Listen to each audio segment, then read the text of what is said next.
ये लाइट बार बार ब्लिंक क्यों हो रही है? कहीं कोई नेगेटिव एनर्जी। दरअसल इस पे बहुत सारे सवाल हैं और बहुत सारे जवाब। अब कुछ लोग इसको मानते हैं और कुछ लोग इसको नहीं मानते, लेकिन मेरे साथ एक इंसिडेंट हुआ था कुछ साल पहले, तो मैं इस पर पूरा यकीन करता हूँ। दरअसल ये कुछ साल पहले की बात है। मेरी न्यू जॉब लगी थी और मेरी बहुत ही दूर एक शहर में जाकर पोस्टिंग हुई।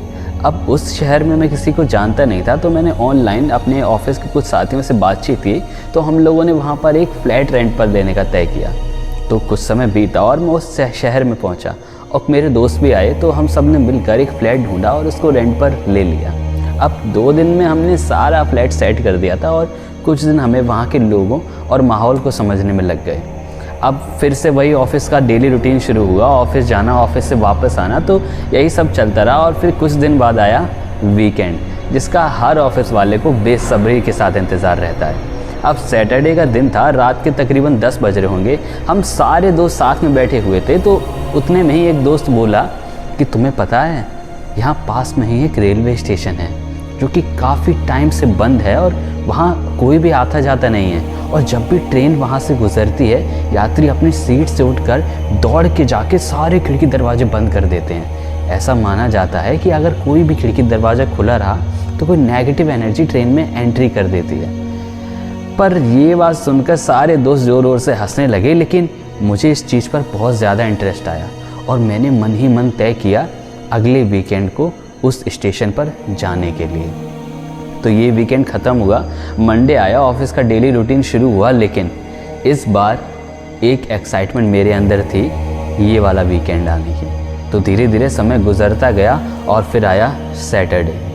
मैं तकरीबन रात को 10 बजे एक रेलवे स्टेशन पहुंचा। मैंने वही वाली ट्रेन ली जो कि उस स्टेशन से गुजर के जाती है। मैं जाकर अपनी सीट पर मैंने टिकट लिया और मैं डायरेक्ट डब्बे में एंट्री की और मैं विंडो वाली सीट पर जाकर बैठ गया। अब धीरे धीरे ट्रेन चलना स्टार्ट हुई। मेरी डब्बे में तकरीबन 10 से 12 लोग होंगे जो कि एकदम से शांत बैठे हुए थे। ट्रेन आगे बढ़ती गई और फिर देखते ही देखते वही पल आया जिसका मुझे इंतज़ार था। वही स्टेशन आ चुका था। लोग अपनी अपनी सीट से उठे, दौड़ कर गए और सारे खिड़की दरवाजे बंद कर दिए, लेकिन अभी मेरी विंडो अभी तक खुली थी। तो उतने में ही एक बूढ़े अंकल बैठे थे, वो बोले कि ये क्या कर रहे हो, तुम्हारी विंडो अभी तक खुली है, जल्दी से उसे बंद करो। मैंने कहा दादा आप फिजूल में ही डर रहे हो, ऐसा कुछ होता नहीं है, ये सब लोगों की बनाई अफवाह है। उन्होंने गुस्से में भड़क कर मेरे पास आए और झटके से खिड़की बंद की और मुझसे कहा कि अपने ये फिजूल के ड्रामे ना अपने पास ही रखो, और तुम्हें ज़्यादा ये एक्सपेरिमेंट करने का शौक़ है ना, तो कल संडे वाले दिन आना, ये ट्रेन लगभग खाली जाती है। तो मैं चुपचाप उनकी बात सुनकर बैठ गया और मैं थोड़ा सा निराश भी था, क्योंकि मैं वो नहीं कर पाया जो मैं करना चाह रहा था। मैं अगला डेस्टिनेशन पे पहुंचा। मैं फिर वहाँ से चुपचाप अपने फ्लैट पर पहुँच गया, लेकिन मैंने अगले संडे को फिर से उस स्टेशन पर जाने का तय किया। फिर से रात के तकरीबन 10 बज रहे थे। मैं रेलवे स्टेशन पहुंचा और मैंने फिर से वही ट्रेन ली जो कि उस स्टेशन से गुजर के जाती। मैंने ट्रेन का टिकट लिया और जाकर अपने डब्बे में एंट्री ली।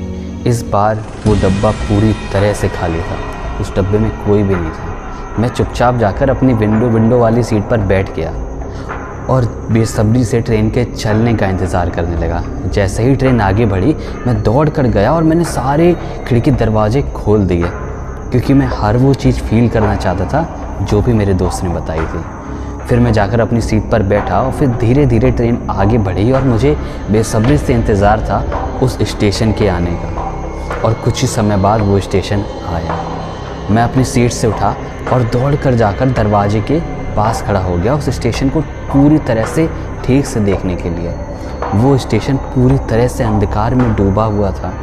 हर तरफ पेड़ पौधे उगे हुए थे और बैठने वाली सीट पर पूरी तरह से काई लगी हुई थी। ऐसा लग रहा था जैसे मानो काफ़ी टाइम से उस स्टेशन पर कोई आया नहीं है। और कुछ ही समय बाद देखते ही देखते वो स्टेशन गुजर गया, लेकिन मुझे कुछ भी नहीं हुआ था, ना ही मुझे कुछ अलग फील हुआ। फिर मैं जाकर अपनी सीट पर बैठ गया। मैंने सोचा यार ये मेरा दोस्त भी क्या फिजूल की अफवाहें उड़ा रहा है। फिर मैं कुछ देर तक बैठा रहा और फिर उठा, मैं जाकर वॉशरूम गया और जब मैं वॉशरूम से वापस आया, मैं अपनी सीट पर बैठा, मैंने देखा कि वही स्टेशन दोबारा से आया। मैं दौड़कर फिर से गेट पर गया। मैंने बाहर झांक कर देखा, उसी तरह से पेड़ पौधे उगे हुए थे, पूरी तरह से अंधकार में डूबा हुआ था और बैठने वाली सीट पर पूरी तरह से काई लगी हुई थी। मैंने सोचा कि हो सकता है ऐसा कोई और पुराना स्टेशन हो, वो आया हो। तो मैंने इस बात को अपना इग्नोर कर दिया। फिर से जाकर मैं अपनी सीट पर बैठ गया और कुछ समय बाद फिर से देखा तो वही स्टेशन आया, वही पुराना अंधकार में डूबा हुआ स्टेशन, हर तरफ पेड़ पौधे उगे हुए और बैठने वाली सीट पर काई लगी हुई। इस बार मैं पूरी तरह से घबरा चुका था। मैं मन ही मन सोच रहा था कि मुझे वहम एक बार हो सकता है, 2 बार हो सकता है, लेकिन बार बार मुझे वहम नहीं हो सकता। मैं बहुत ही ज़्यादा घबरा चुका था, मैं बहुत ही ज़्यादा डर चुका था। मैं अपनी सीट से फ़ौरन उठा और किसी और सीट पर जाकर बैठ गया जो कि विंडो के पास नहीं थी। मैं काफ़ी ज़्यादा घबराया हुआ था। मैंने अपने बैग से अपनी पानी की बोतल निकाली और मैंने पानी पिया और फिर मैंने दोबारा से उस तरफ देखा जहाँ पर मैं बैठा हुआ था। और लेकिन इस बार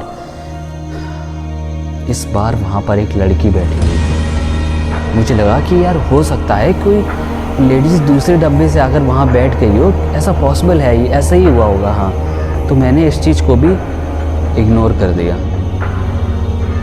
लेकिन कुछ समय बाद फिर से वही स्टेशन आया और इस बार मैं और ज़्यादा डर चुका था। मैंने घूम कर देखा तो इस बार वो लेडीज़ भी वहाँ पर नहीं थी और इस बार मैं पूरी तरह से डरा हुआ था। मेरी पूरी बॉडी से पसीना हो रहा था। मैं सोच रहा था कि यार मुझे 1 बार हो सकता है वहम, 2 बार हो सकता है, 3 बार हो सकता है, लेकिन ये स्टेशन भी बार बार आए जा रहा है। और अचानक से कोई लड़की आ जाती है वहाँ पर बैठी हुई और फिर देखते देखते वो वहाँ से गायब हो जाती है।